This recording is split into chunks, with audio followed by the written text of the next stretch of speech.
Hello everybody, I'm back with another video for you today, and I didn't want to leave you guys hanging. I didn't make a video yesterday, so I figured I would throw one up on the channel today, and I was playing a little bit of Eithne on stream earlier, this deck to be exact. Bit of a Deathblow deck. It's not completely original. The idea is pretty, in fact, prevalent in the meta. Deathblow kind of Dryad, Gregoire finisher, Sheldon buffing Eithne decks are very, very popular and common. This is my personal take on it. Not really too spicy or different to any of the stuff we've seen, but I did want to just get a video and some gameplay out to you guys, for those of you that are interested, of course, in that sort of thing. So here's what we've got. We basically are playing a lot of the standard stuff in Eithne. The bronze package is pretty damn similar to a lot of Eithne decks, although maybe we're lacking a little bit of removal. We're more just kind of padding out the bronzes with a lot of low P cards. Dragoons are those, agitators, skirmishers. Dwarf package is pretty solid in any Scoia'tael deck, of course. We have sentinels for a bit of thinning, pretty easy to set up with your leader when you're playing Eithne, of course, and we have archers as well to help to knock down stuff in strength and maybe set up kills on engines and whatnot. Apart from that, we have a ton of different goals. We've got Gimpy for the shutdown on the multiple copies of units. We've got the standard kind of Regis, Ifrit, Milane in these control Scoia'tael decks where you're able to remove a ton of stuff. All of the engines the opponent plays are going to get knocked down pretty much. We also have Cleaver as well to kind of coin flip abuse and again destroy the enemy's long value cards. We have Moren for a lock and doubling up his damage in case she's too much removal. We have Ida to deal with artifacts and just a nice boost potential on synthesis as well. Circe is a pretty good one, of course, enabled by Eithne with that Deathblow effect and giving you more hand buff maybe onto Sheldon. Eithne is doing the same thing, giving you that carryover and protected points in synthesis or last place Sheldon sort of thing. We also have a pretty spicy Curse of Corruption, which I haven't really seen any Eithne players using. A lot of them tend to play Professional or Geralt as their tool removal. I kind of like the Curse of Corruption. It can be a bit awkward with the dragon sometimes, or Gregoire even, but if you're able to kind of predict what the opponent will have, you can maybe mulligan this away if it's not good in a particular matchup. Against some stuff, it's very useful. For example, monsters, right? They have a lot of big dudes, maybe even Skellige as well. And in general, gonna probably trade up with this card a lot of the time. Maybe not all the time, but I've been finding it quite decent to use. And people don't expect a random Curse of Corruption. Maybe they're playing around Professional or whatever, but not this card. So I think having the tool removal is kind of important. Otherwise, you're gonna run into trouble if they're smashing big points. It also deals with no unit Francesca, which is a bit of an annoying one, and other no unit decks that want to play those immune units for big strength, and you can just nuke them with the Curse of Corruption. Otherwise, those matchups are very, very tough for this deck, so that's kind of there as a bit of a countermeasure for that, and it's been working quite well. Otherwise, Gregoire is just a standard in Eithne. You could definitely run the sword. I know other versions of Eithne do. I don't really like it personally. You could maybe take out the Curse of Corruption if you wanted to. And likewise, you could play other bronzes, maybe more control-oriented bronze core if you wanted Panthers and whatnot. But I've been liking this version. It's not been performing too badly, so wanted to just bring you the deck and a bit of gameplay as always. So with that being said, let's jump into a game or two and see how this one plays. And we're going to be up against Anna as our first opponent. Can be a bit of a tricky one, Nilfgaard.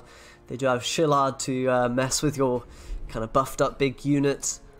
Some other annoying things potentially, but we can mulligan the Volunteer and the Sentinel here to clean up our hand, of course. Sheldon in hand is very nice. We can buff that with Agitator. And yeah, we should be maybe looking okay to push a win on even. This hand isn't particularly strong, so maybe we won't do that, and instead we'll just do some setup plays, get the thinning cards out of the deck and whatnot. We'll see how it goes. A little bit scary that they can Shillard you. Honestly, that card really, really hurts. And there's maybe a reason why Nilfgaard is one of the harder matchups for Scoia'tael. But we can play around it a little bit. Potentially not buffing Sheldon only, maybe buffing other units as well throughout the course of the game and whatnot. And they always maybe don't draw Shillard. There's always that option as well. Well, it's not super likely.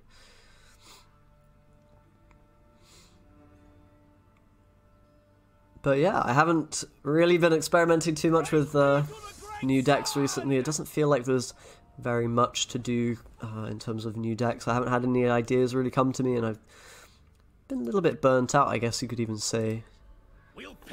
But whatever, we'll see if we can change that. Either way, the Agitator's probably good here, just do that setup, and then we can maybe move this guy to front row, start hitting him with the skirmisher or whatever. We want to get volunteers out as soon as possible. They're going to try to stop us from doing that, presumably. There's also the buff denying our death blow, which is a bit annoying.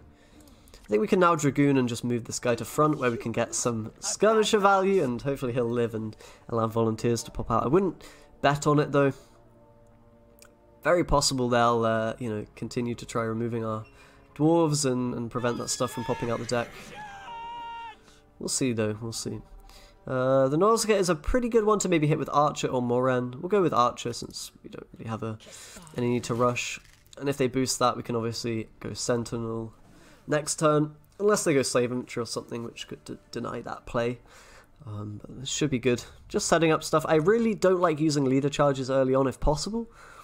You can use them, maybe one or two, but obviously any power you can get for later on is really, really good. So we'll get the Sentinels out here. That seems quite nice. And the Infiltrator is going to be a good target for, I guess, Skirmisher into Volunteers. Or we could just maybe Ifrit that.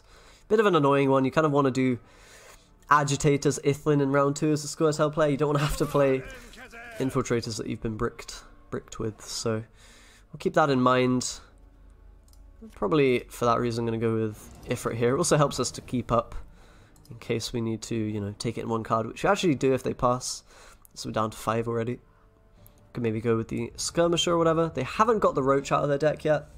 They haven't played any golds, so that's going to be a pretty big tempo swing when they do. We can maybe deal with the Roach with Regis, but it's going to be a little bit tricky,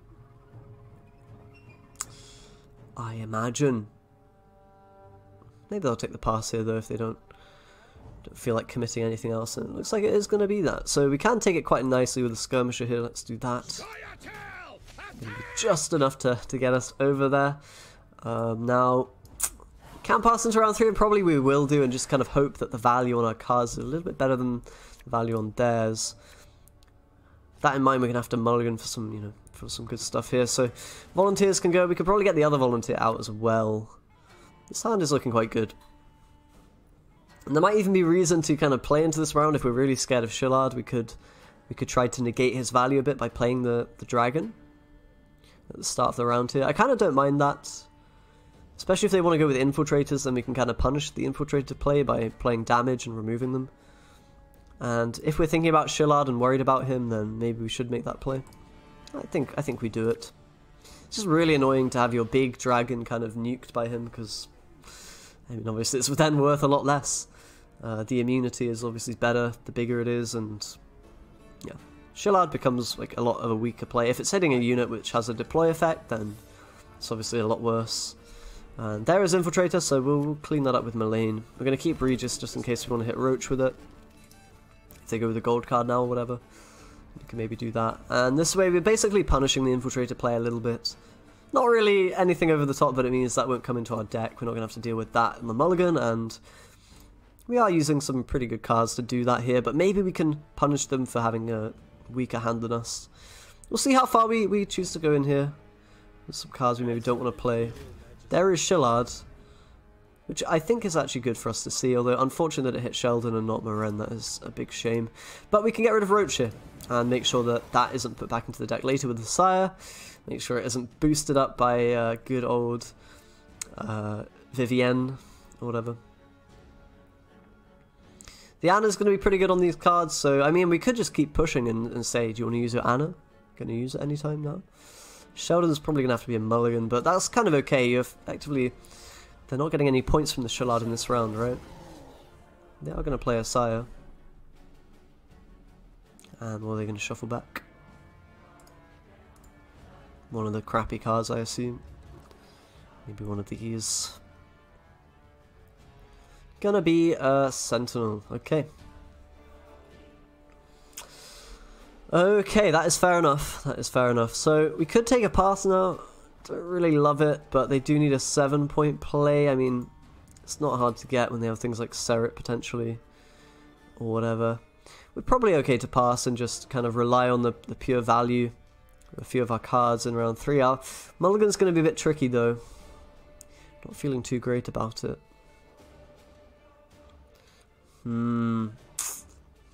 Tricky stuff. I mean, we can't really afford to play much here unless we want to go Eithne onto Shillard and play Gregoire, but then we're playing into Leo and tool removal, and I'd rather try to brick them on that in the next round, so I think we'll just take the pass. Get something half decent here. 7 points is, you know, a reasonable commitment. Seret and Orcs are in hand.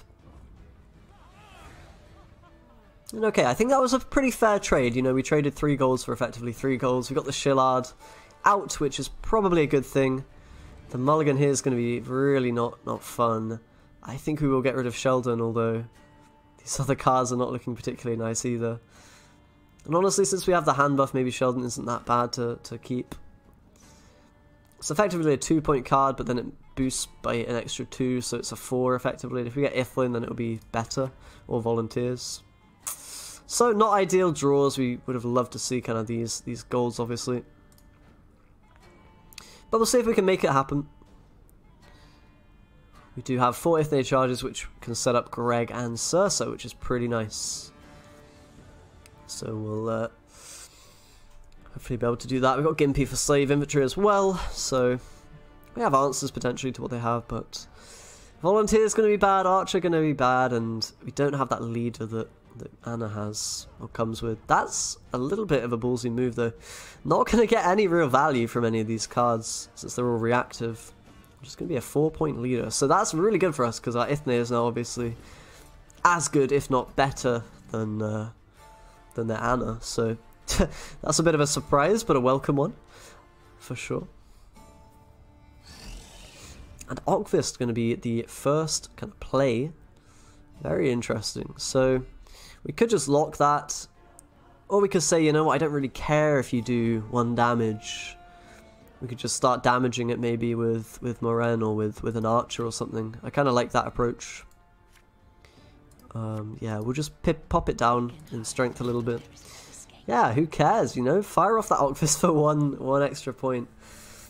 I mean, maybe they can try to protect it with like a Vivienne or something, but we always have the lock opportunity at that point, so don't think it's too bad. There is the Vivienne. Speak of the devil. In that case, I think we will lock it. It's just going to take a bit too much to knock this one down, so pretty good Vivienne value though for them. Of course, she never really fails to get value, does she? Need to make sure we get Circe value, so we'll fire off an Eithne charge here to do that. Presumably they'll lock it with Orcs that we know is in hand. Sheldon's going to be quite weak. I don't know, we're kind of lacking the points, so we do have another 3 with our leader, but seems like most of the cards they're playing here are going to be pretty good. We're going to kind of have to rely on them having tool removal or Peter. Something like that. That's a pretty bad card in this round, I think. If they don't have those, or maybe slave inventory that we can then hit, if it's a low value slave inventory and then we can then damage it, then that would be pretty nice as well. This is annoying. I would love to kind of Greg that, but then we're playing into everything, so I think just playing Sheldon is probably a good idea here. We'll get the harmony off at least. And we're just going to try to deny slave inventory and put them on some cards here. We need them to have kind of bad cards for us to actually win, I think. Greg's pretty good, but, you know, it's a big gap to breach with the Vivienne value, the Seret. The leader wasn't great, but it was still a leader, I suppose. There's the slave inventory, so we denied some value there. That's really good. Got the Volunteers out, so we traded kind of equally on those plays, and then we got Gimpy to take a nice 9. Probably not going to be enough. Reamd is an 8, which is obviously not too shabby. We'll go and hit those now. If their last card is Leo, we actually can win here, or Peter potentially. So playing around that tool removal is really important, but it is Orcs, so we actually remember that. But okay, I think we actually don't even lose. We get a tie here, right? Which is not too shabby. Definitely Nilfgaard is a tough matchup, but I think we played that quite well. And tie can't be too sad.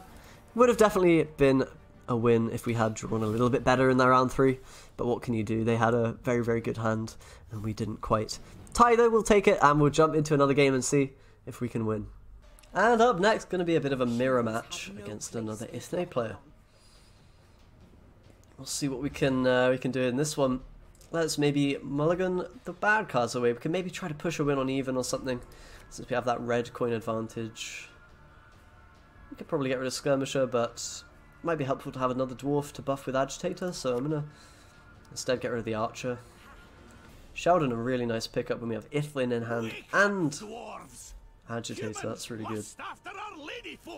And they're not actually going to buff the dwarf with the tactical advantage, maybe a bit of a mistake, because we can go Circe now, buff up Sheldon, and get that Harmony engine on the board that might be a threat that they have to deal with. Very nice stuff. Gonna have to lock that. Okay. We could go ahead with the Agitator, I think, and just keep buffing this Sheldon. Gonna be potentially very chunky with Eithne onto it. We don't have to worry about a Shillard, so that is really, really nice. We can boost him all the way to 11. If we'll have that as a kind of finisher play, then most of the time we're going to be in a great spot to win here. So I think we'll go with Eithne now. Make sure we have all of that carryover. It's going to be so threatening. So now the objective is basically to win this round. If we're able to do that, perfect. Then we're kind of just winning the game. We'll have a really good prospect in that sense. We'll just, you know, trade card for card here. Curse of Corruption we can definitely commit. Potentially if we need to. Oh, that's a good target. Killing an engine that's been boosted by tactical advantage. Very, very nice. So we'll take that gladly. We'll take that gladly. And maybe take the round with Archer if they pass. If not, then, I mean, we've got some killer plays coming up. If we need to play Gimpy, we can. In fact, it's probably very good on the Sentinels.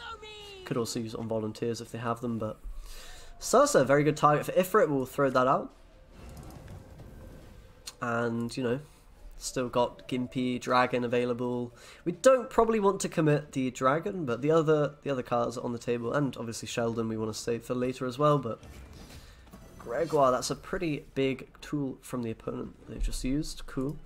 I think we can go ahead and play the Archer. And we'll take it with Gimpy if they pass, of course. So, just gonna kind of get rid of a pretty bad card. Gimpy isn't the best either. Not the worst, but not quite a Gregoire. So, managed to trade really nicely there. We have even number of hero ability charges, but I have more carryover on my Sheldon than they do. To be fair, they can equalize it if they have an Eithne, but then having the last say is very impactful here with the big Sheldon or whatever as a finisher. Let's get rid of Agitator and the Skirmisher, and we can just pass. We can just pass. Gonna try to pick up, of course, the rest of our golds.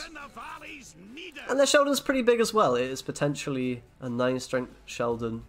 If they have Eithne, they can even have a bigger Sheldon than us. But as long as we save our Sheldon for the last play, we can deny a lot of the value that they want to be getting on their Sheldon. Potentially. We might have to play Greg out. That's possible. Okay, I think I'm going to keep this hand. The Sentinel's not too bad. It's kind of easy to make work, and 6 points isn't terrible compared to the other cards we have. Cleaver and Millane, a pretty good pickup. So 2 buff on the Sensis, that means their Sheldon can only be a 7 at the max. Probably they don't even have a Sheldon, to be honest. We can go with Dragon in response to theirs. I'm just going to be a bit awkward for them. Obviously, we're both playing reactive decks, so having that reactivity in round 3 is really, really nice. Truant Boar is a great pickup for Cleaver to just take out, completely destroy. I don't really like playing engines in Eithne particularly. You don't really have any way to protect them. You're just feeding the opponent's removal a little bit, like here. Our Cleaver gets basically extra value just because, you know, they're running that. I think we can ping this for 2 and then pop out our Sentinels. It should be pretty easy to get Gregoire value. I do imagine, you know, their Scoia'tael, they're going to have some small units that we can maybe eat up with him later on in combination with Eithne charges or whatever.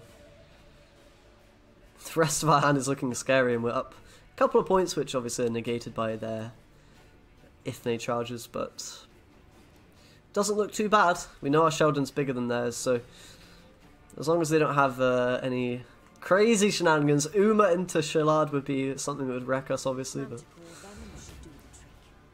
just going to be a Moran. And that's honestly not too scary. We can probably Regis that and just set up the Gregoire if we need that.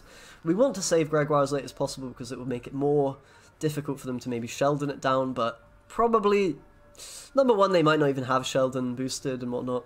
If they boosted Synthesis, they probably didn't have Sheldon in hand. They probably boosted a different dwarf as the read you can make, and yeah. Even if they hit Gregoire, whatever, it means we are able to hit their Sheldon with ours, so we can probably just go ahead and play it if we want now. But I think playing Moren here is also fine.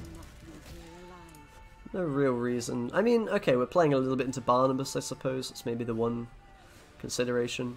If we're worried about that card, we could kill these. Maybe we'll do that next turn, if we're given the opportunity.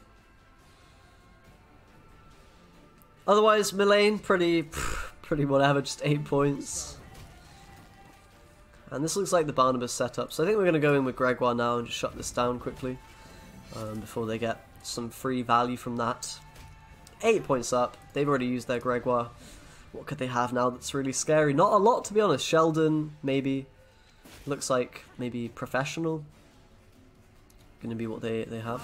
No, just a Sheldon, but 5 point Sheldon. Compared to an 11 point Sheldon, it really isn't that much to be afraid of. And I think their last card is Barnabas. Don't ask me why, I just have a feeling. It might not be, but just have a feeling. Oh, maybe it's Sword. Looks like Sword, actually. Which is pretty good. It's pretty good, but we do have that last Eithne charge to kind of ping the Gregoire and knock him out in its entirety. So, scary play for sure, but our Sheldon is going to shut that down pretty easily. We don't even need to ping this. We could just hit their Sheldon and we'd be fine, but gonna assert dominance in this matchup. Sword was definitely good for them there, and that's a card you could think about running, but Curse of Corruption wasn't bad for us either in round 1. Pretty cool deck. I guess Eithne is quite strong and pretty popular at the moment. It is countered by a few things, and it's not amazing against everything per se, but it's maybe stronger than I thought it was, you know, a few weeks ago or whatever. Either way, that was my take on the deck. I'm sorry if you're a fan of the niche and creative decks, that this isn't one of those, but hopefully it just satisfies your appetite for gameplay and Gwent content if you have an appetite for that stuff. Anyway, thanks a lot for watching, guys. I do really appreciate all the support. As always, do subscribe for more videos, and I will see you next time.